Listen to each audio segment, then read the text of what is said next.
Você leu sobre ações. Muita gente já disse para você que estava querendo comprar ações. Você já pensou pra caramba em entrar na bolsa. É ou não é verdade? E ainda quer, mas tem receio de errar o momento. Hoje eu vou explicar para você porque, na minha opinião pessoal, chegou a hora. Porque esse é um ótimo momento para comprar ações. O Conta Mais já começou.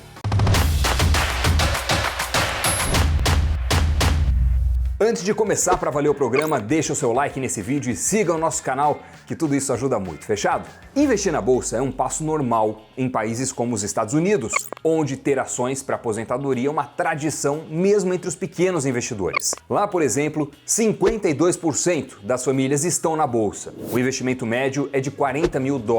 Nas faixas de renda mais altas por lá, o número de famílias que investem em ações chega a 88%. No total, 150 milhões de americanos, ou seja, metade da população, estão no mercado de ações. Aqui no Brasil, os números ainda são muito mais tímidos. 2 milhões e 200 mil pessoas físicas têm investimentos na bolsa. Isso dá 1% dos brasileiros. Tem muito espaço para o mercado crescer no Brasil. E com mais investidores, o mercado de ações se populariza, fica mais conhecido, disseminado e a tendência é ganhar força, valorizando por tabela os papéis e as empresas que lá estão. Mas a gente ainda quer mostrar mais. Por isso, eu selecionei aqui 5 razões que explicam por que você precisa entrar na bolsa e por que, na minha opinião, esse é um dos melhores momentos da década para comprar ações.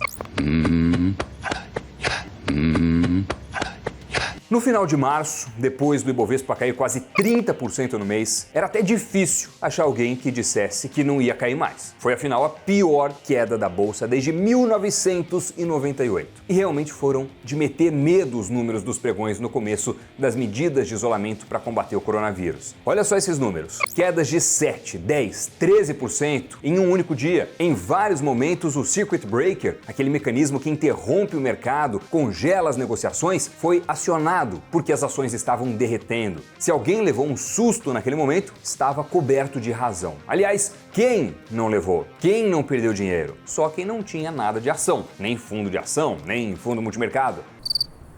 Foi uma sangria generalizada. Por isso até que para investir em ações você precisa respeitar algumas premissas. Entre elas, nunca colocar o dinheiro que você pode precisar no curto prazo. Antes de entrar na bolsa, faça um colchão de liquidez numa aplicação segura e que você possa resgatar a qualquer momento. E investir na bolsa pensando no longo prazo. Isso significa se comprometer a deixar o dinheiro lá, eventualmente realocando e só esperar resultado, só dizer se foi bom ou ruim no longo prazo, de 5 anos para cima. Portanto, não se desespere com oscilações, mesmo que sejam fortes, porque elas acontecem e podem acontecer antes desse prazo que a gente está falando. Voltando ao nosso tema anterior, quando a pandemia ganhou força e as medidas de isolamento foram implementadas, a bolsa apanhou mais que gato em desenho. Eu vim ver um emprego. Já conseguiu! Mas agora, vamos olhar para o desempenho do Ibovespa em abril. Enquanto em março o vermelho predominou, as ações praticamente todas no campo negativo, em abril, até a metade do mês, olha só, a bolsa registrou só 3 quedas e se valorizou quase 12%. Não quer dizer que a bolsa não pode voltar a cair. Ninguém aqui tem bola de cristal. Pode cair sim, sem dúvidas. Quem cravar que daqui pra frente não cai nunca mais, tá chutando. Não tem como saber isso. Por isso que para analisar se é ou não um bom momento para entrar, precisa ver o ponto em que a gente tá e as perspectivas, as indicações, os indícios, os dados, os elementos que indicam que é ou não é provável que as ações se recuperem. Em outras palavras, a gente não tem como saber, nem garantir, se vai ou não cair mais, mas pode sim saber se há espaço para subir e se a chance disso acontecer é baixa ou alta. Pelo que todos os estudos apontam, o Brasil ainda não chegou no pico da pandemia. Ainda não começou aquela curva declinante do número de casos de infecção e morte por coronavírus. Mas essas altas em abril são sinais de que, ao menos por hora, o clima no mercado mudou. O pavor inicial se dissipou. A irracionalidade do mercado, dos investidores que perderam completamente a referência e a noção de preços e começaram a tomar decisões por impulso, reduziu muito, Tanto é que já faz vários dias que você não ouve mais falar em circuit breaker. A volatilidade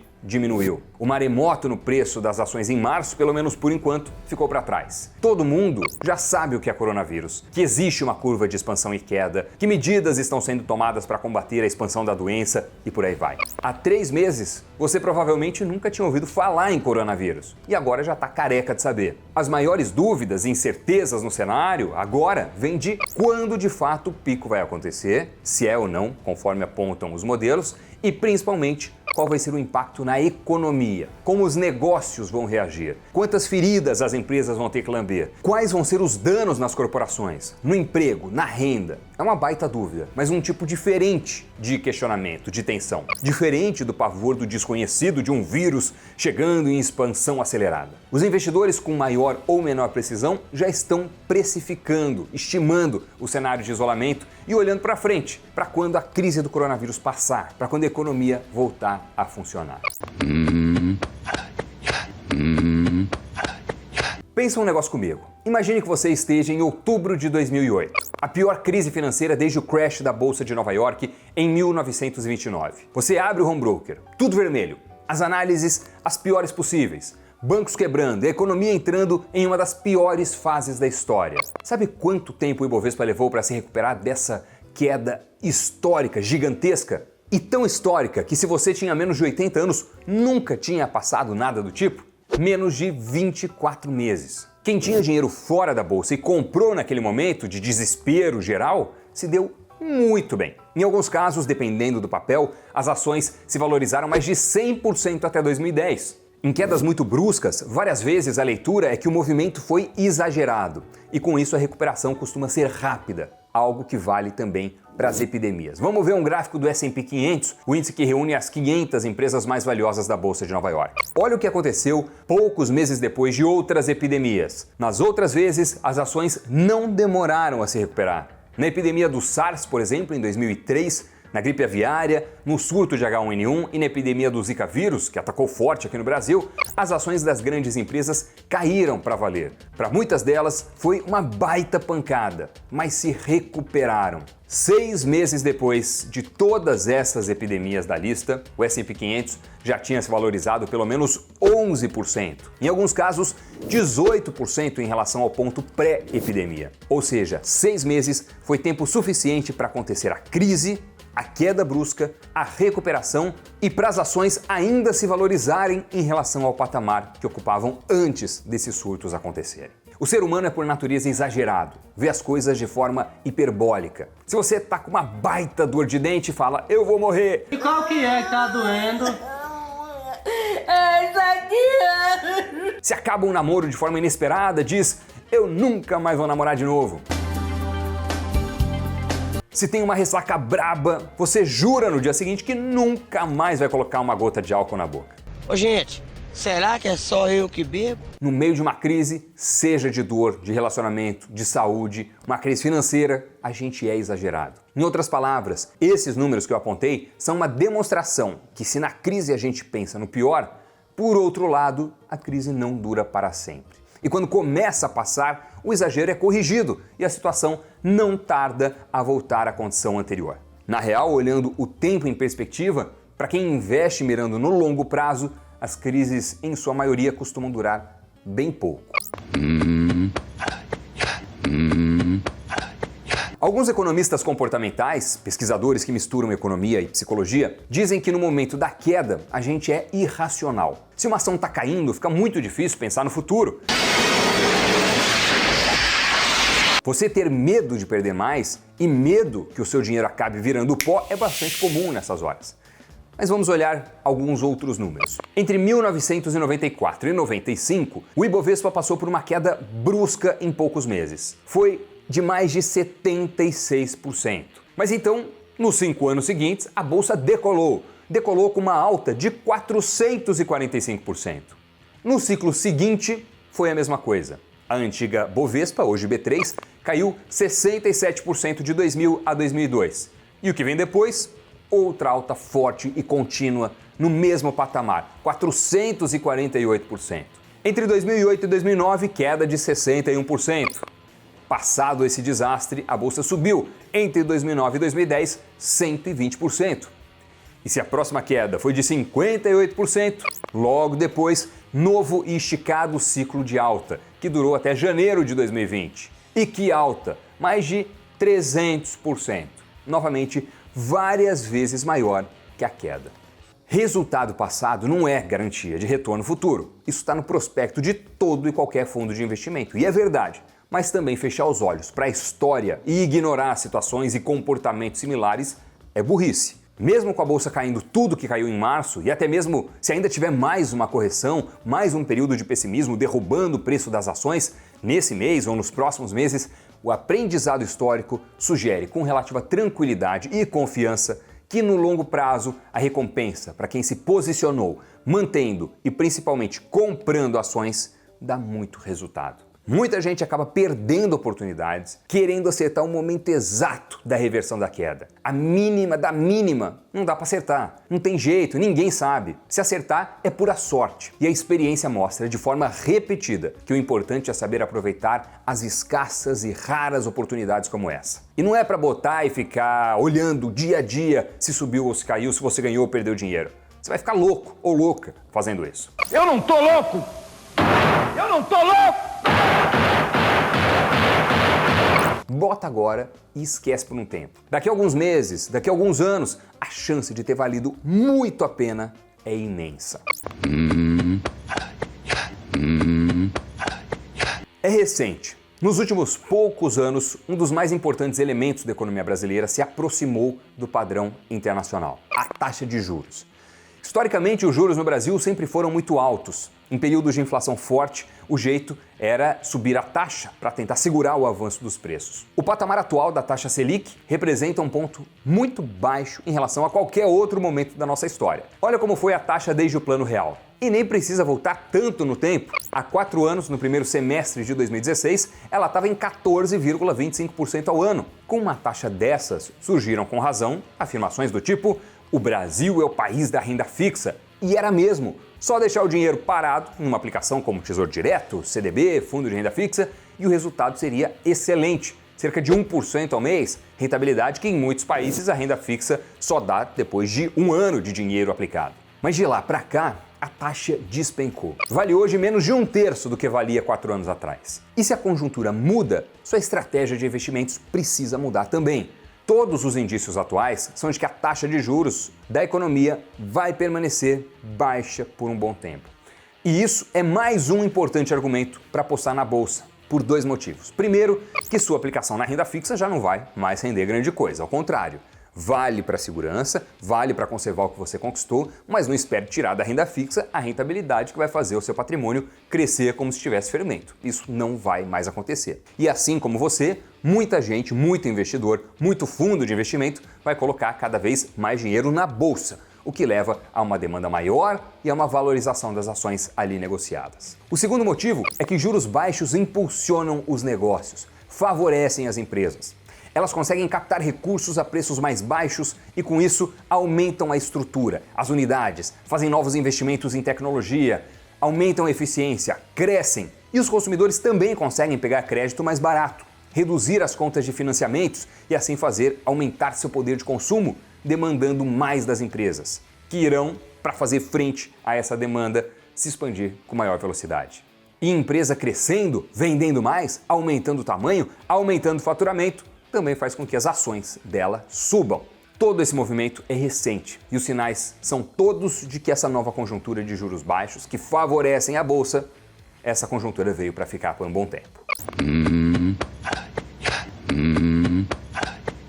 Durante uma crise, o mercado não costuma fazer distinção. Boas empresas caem praticamente no mesmo ritmo das outras. Na dúvida, os investidores preferem zerar posições e olhar o que vai acontecer. Se desesperam, ficam afobados, se livram de tudo. Um erro duplo, porque vendem quando já é tarde demais e perdem toda a recuperação potencial que sucede às quedas, como a gente falou agora há pouco.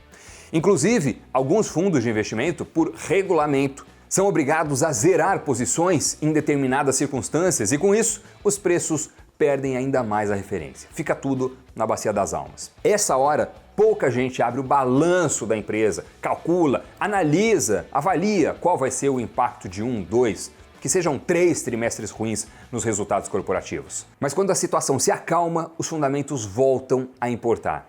Fazia tempo que a bolsa não oferecia tantas ações de boas empresas por preços tão interessantes. Pensa o seguinte, em janeiro a bolsa estava na casa dos 115 mil pontos. Chegou até aos 119 mil pontos. Era a máxima histórica. Você olhava para cima e não existia gráfico. A bolsa nunca tinha atingido aquele patamar. E ainda assim, estava cheio de análise mostrando quão promissoras as ações ainda eram, quanto as empresas tinham espaço para se valorizar, quantos papéis poderiam subir. A conjuntura, claro, mudou temporariamente. É óbvio que, inesperadamente, o resultado de vários meses da maioria das empresas vai ser impactado. Mas elas não passaram a ser um péssimo negócio de uma hora para outra, para sempre. Muitas são empresas gigantes, com uma baita governança corporativa, que oferecem produtos e serviços excelentes, que são produtivas, que são eficientes, que são fortes. Isso não vai para o ralo em definitivo. E mais, são raras as situações em que você pode comprar ações a preços 30%, 40%, 50% mais baixo do que valiam 3 meses antes. E é essa a situação agora.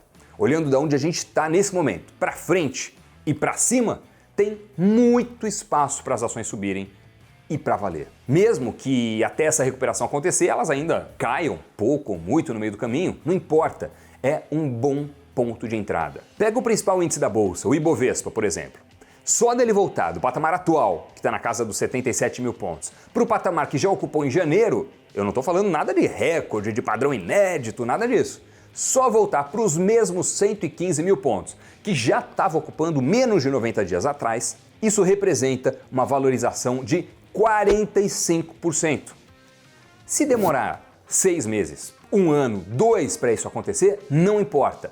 Quando acontecer, vai significar uma rentabilidade que, para conseguir na poupança, por exemplo, de acordo com as regras atuais da caderneta, você teria que esperar 15 anos. Você sabe, mas só para reforçar, evidentemente, você é que é responsável pelos investimentos que faz, pelas decisões que toma. Claro que renda variável tem risco e muito maior que as aplicações em renda fixa. Mais uma vez, sim, as ações podem cair mais. Sim, o cenário pode se deteriorar. O que eu estou compartilhando com você, para que você analise e possa tomar com mais dados, com mais embasamento, com mais informações, as próprias decisões de como vai gerir o seu patrimônio, é o que eu estou vendo, como eu estou analisando a conjuntura e o que eu estou aplicando nas minhas decisões financeiras. Tudo que eu estou falando, é lógico, não ameniza, nem compensa, nem nada o problema trazido pelo coronavírus para a saúde. É óbvio, uma tragédia nacional, uma tragédia mundial. A minha avaliação aqui é analisando exclusivamente a parte de portfólio, de investimento, de preço de ativos. Nesse sentido, na minha visão pessoal e não institucional, pode ser uma das oportunidades de investimento mais interessantes de uma geração inteira. Eu compartilho tudo isso que eu poderia deixar como avaliação privada, só minha, guardar para mim, compartilho com você para tentar te ajudar, contribuir, me colocando no seu lugar. É a abordagem sincera, franca e sem mimimi que eu gostaria de assistir e saber para tomar as minhas decisões também, caso estivesse do outro lado. Então, se você curtiu esse vídeo, se acha que esse conteúdo foi interessante, relevante para avaliar a situação, para te dar mais elementos para refletir sobre a conjuntura, sobre o que fazer, deixa o seu link nesse vídeo. Compartilha esse link também com seus amigos, familiares, com as pessoas que você conhece. Deixe também a sua visão, as suas palavras, o seu pitaco, a sua observação nos comentários aqui no YouTube. Compartilhar o vídeo, comentar, são ações importantes para mim e para toda a equipe que participa da produção desse conteúdo. Valeu, muito obrigado pela companhia, bons investimentos e até o próximo Conta Mais. Tchau!